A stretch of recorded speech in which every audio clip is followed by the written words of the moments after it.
Europe 1, il est 7h24. Europe 1 matin, Bruce Toussaint.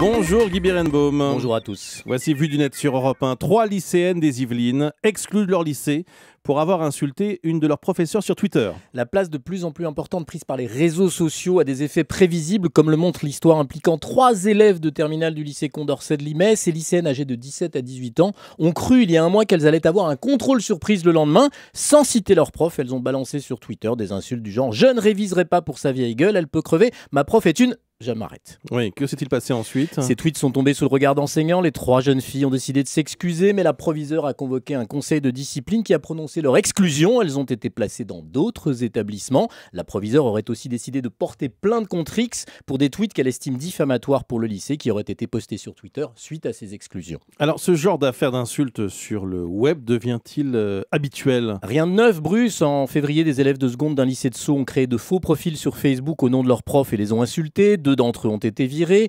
Il y a 6 ou 7 ans, c'est sur les blogs qu'il arrivait que des élèves se moquent de leurs enseignants. On est passé aux réseaux sociaux sans surévaluer la portée de ces cas. Il faut agir. Oui, parce que ces comportements risquent de se multiplier avec l'extension des réseaux sociaux. Mais oui, on voit d'ailleurs tous les jours des adultes qui s'insultent sur ces réseaux sociaux et utilisent des mots qu'ils ne diraient jamais en face à face ni à voix haute. Alors pour les enfants, la solution, c'est l'éducation. Avant la répression, les parents ne devraient jamais leur payer un smartphone sans leur apprendre les usages, ce qu'on ne dit pas, ce qu'on ne montre pas sur Internet. Idem à l'école, il y a des classes où des profs à l'avant-garde utilisent Twitter pour que les mômes comprennent les enjeux des réseaux sociaux. Mais ce sont des exceptions. Les moyens et la volonté manquent. D'ailleurs, beaucoup de profs auraient besoin d'être formés eux-mêmes au web avant d'y éduquer nos enfants. C'est très important et je suis volontaire. Après les cours d'éducation civique, Guy Birenbaum propose les cours d'éducation numérique. Oui.